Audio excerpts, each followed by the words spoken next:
Jim, you can get them.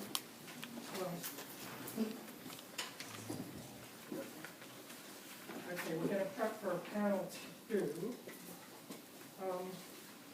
And I'm going to...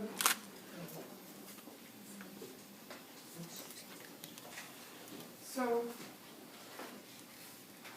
some of you have already heard me talk about the Manila House, and we always have these exhibits in our tables. Maybe some of you have seen this, the banner that we have up here. But I'll tell you just real quick, I'll tell you my own historia about the Manila House. So in 1993, during my first interviews with the DC Pinoys, many of them talked about hanging out at the Manila House on K Street, which is just a couple of blocks from here on Washington Circle. This was during the 1930s and 40s that the Manila House was a gathering place for Filipinos, and for the bachelors, it was a place for them to get a home-cooked meal, because there was, like we talked about, there were no restaurants. But at the time in 1993, there were no photos or solid evidence of this Manila House. And so in 2009, when I was writing Filipinos in Washington, D.C., Nilo Turbiastraka, who's actually going to be one of our speakers this evening, mentioned that her grandmother, pictured here on the left, actually did the cooking, and she also managed the Manila House. She was affectionately known as Manong, which is a Filipino term of endearment that means older sister. And there were wonderful photographs, as you can see here, of community gatherings with handwritten notes on the photos, not archived actually, but they identified the Manila House. So this was enough evidence to include in my book. And these were the two pictures on the left here are the ones that are in my book. So 6 years later, in 2013, Irwin and Tichy discovered even more evidence of the Manila House in the Washington Post news articles, and their family even made a trip to visit 2422 K Street. And Neil's going to share with you some of her memories that were evoked when she saw the Pop DC pictures of the interior of the current building. They found the chapter titled Manila House in the 1979 book of short stories, Scent of Apples by Benvenida Santos. And then it got even more interesting. So this is the Benvenida Santos book. He was a poet and author. Then just last year, I got a call from Lena Chapman. She's here today. Lena, can you just stand up and wave? I know she doesn't want to be embarrassed. She's the daughter of our family friends, Julie and Rudy Panganiban. We call them Nana Julie and Tata Rudy. She was getting ready to throw out some of the photos and papers that belonged to her parents. But my mom encouraged her to call me. And in her stack of stuff, there were these 3 tiny little pictures of Lena's parents and friends who were gathered in front of a building.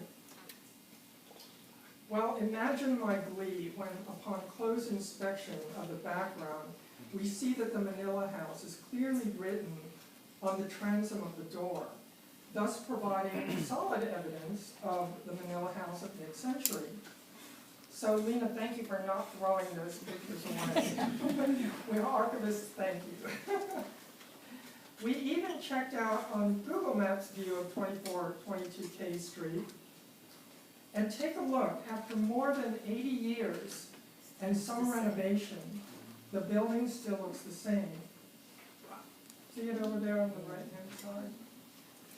A couple of years ago, I attended a workshop given by the National Park Service, and they were in search of historic buildings commemorating Asian Pacific American communities, and I immediately thought of Manila House, but their application and approval process was just too overwhelming. So then we discovered the United for Libraries literary landmark designation that commemorates a special location in the community that is tied to a deceased literary figure, author, or his or her work. And in this case, for Manila House, it was Benvenida Santos.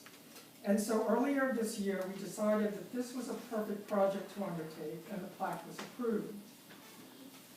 The project has 3 sponsors: my foundation with the Toribio family, POP-DC, and the Philippine Arts, Letters, and Media Council. Is Mitzi here yet? Mitzi, are you here? Mitzi's the president of PALM, but there are other members of PALM that are here. And Ben Santos was actually a member of PALM up until his death in 1996. And so about 3 years ago, and I don't want to start crying again, but a very close friend of mine died. And after his body was cremated, the remains were delivered to my door.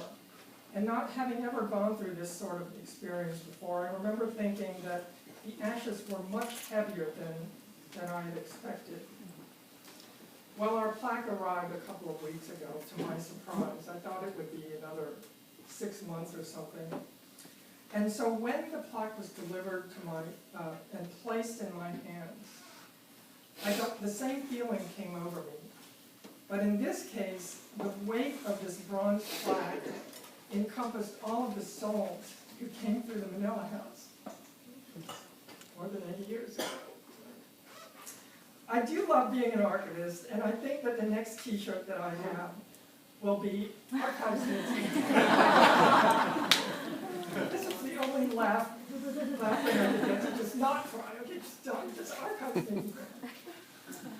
And so what I'm about to do is uncover the plaque. So here it is. And John, this is why we kept thinking, oh, please don't knock over the plaque. And here it is.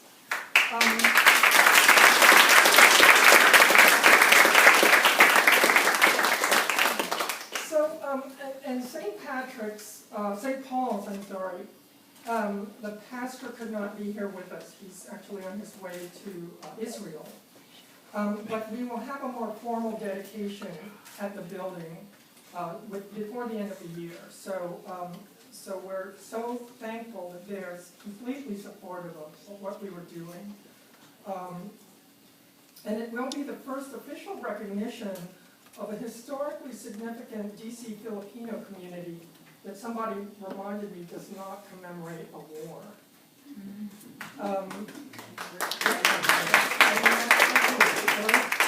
So we're going to move on because we have, we're already running a little bit late. So panel 2, everybody just sit back and let's listen to some DC food historians. Neil, come on up here, Jen.